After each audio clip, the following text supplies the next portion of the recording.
Hello, everyone. I have never, in all the time that I've been reviewing movies, both written and on these videos, reviewed the same movie twice. But given what I've just seen, I am going to do another second review of Brian DePalma's cult classic Phantom of the Paradise, because I have just seen a fantastic quote-unquote fan edit known unofficially as the 40th anniversary restoration, or the quote-unquote Swan Song cut. As I mentioned in my earlier review of Phantom of the Paradise, Brian De Palma was forced to make two changes, or he made two changes, I should say. One was voluntary, that he changed the name of the main villain from Spectre, Spectre, as in a ghost, to Swan. And the second was that originally Swan's business, not his record label, but his business, was known as Swan Song Enterprises. He was forced to eliminate all references to Swan Song and Swan Song Enterprises because Peter Grant, the manager of Led Zeppelin, formed a record company for them called Swan Song Records in the same year, 1974. He also objected to the scene where Beef was electrocuted because he felt that it made reference to the lead singer of the previous group he had managed, called originally called Power, but later changed to Stone the Crows, Les Harvey, who was accidentally electrocuted on stage during a sound check when someone forgot to ground his microphone and his electric guitar, and he was killed. Palma argued successfully that he wrote the screenplay for Phantom of the Paradise in 1969. Harvey's electrocution didn't happen until 1972, so there's no real connection. Plus, it was an integral part of the plot. So he refused to cut that scene, but he did agree to take out all references to Swan Song Enterprises and Swan Song Records. Although in the original film or the theatrical release, I should say, there are, I believe, three scenes in the film where you can still see the words Swan Song. One is the first scene where we see the Phantom, where he's leaning against a sign that clearly says Swan Song. There's another when I believe Swan is reviewing something in his reviewing booth, where again you see the sign, and also outside the Paradise, as Winslow is first, before he becomes the Phantom, is coming back. There's a sign that says Swan Song. But all others were deleted, and Death Records was substituted in its place, or the dead bird symbol. Particularly in the press conference where Swan introduces Beef to the press. The sign on his podium originally said Swan Song, and if you look carefully in the theatrical release, you can see the word Swan Song underneath the hastily pasted on Death Records symbol. Other than that, I heard about this cut and I thought, well, what difference can a few scenes of a sign saying Swan Song or Swan Song Enterprises make to the movie? Well, in fact, it makes a lot of difference. I'm very excited. It's almost like I watched an entirely new movie. For one thing, the marquee outside the Majestic, which is the theater where Lindsay Leach first performs, does not say the Juicy Fruits in this cut. It says Swan Song. Also, we see the word Swan Song on the poster where Winslow pastes up his sign that says Winslow Leach at the piano. That's an important introduction. Another pivotal scene is that when Winslow, after he gives Philbin the music, and it's 1 month later, and he goes to see Swan, he arrives at Swan Song Enterprises, and there's a street sign that says, I believe, Swan Song Street and Death Avenue, which is funny. It's supposed to be in New York, but those streets don't exist. And also outside the building, there's a big sign that says Swan Song Enterprises, and also when he enters, stenciled on the glass, it says Swan Song Enterprises. When his assistant, Mary Margaret Amato, pulls the Rolodex out of her drawer to look him up, the Rolodex says Swan Song at the top, and you also get to see the names of some of the other people who are listed, which you didn't in the theatrical cut. These names include Bob Dylan, John Lennon, Melanie, Alice Cooper, David Geffen, Barbra Streisand, Jack Nicholson, Peter Fonda, George McGovern, interestingly enough, and a couple of other names in the music industry at the time. Chris Christopherson also is on there, that Rolodex, and that's interesting. Basically, the prevalence of the words Swan Song and the Swan Song logo on almost everything underlies Swan's total control of his, empire, his business, and all the artists that he manages are under this umbrella of Swan Song. There's a beautiful, beautiful poster when Winslow escapes from prison and he rushes out onto the street to Death Records, and then he's maimed. Again, it says Swan Song on the boxes of the 45s of Juicy Fruit's Faust, and also on the record press where he is horribly disfigured when his jacket gets caught.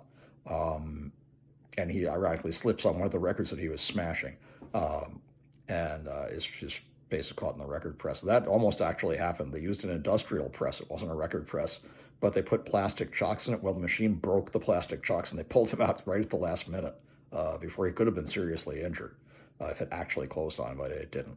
Now, a little bit more about that later. But as I say, he comes back, after he's supposedly drowned in the East River, to the Paradise, which is about to open with Faust going to be performed now by the Juicy Fruits, Swan's 1950s nostalgia band that's supposed to be kind of like Sha Na Na. In fact, he tried to get Sha Na Na, but they wouldn't do it. And he sees a poster, and it's gorgeous. It's a beautiful poster that says Swan Song Enterprises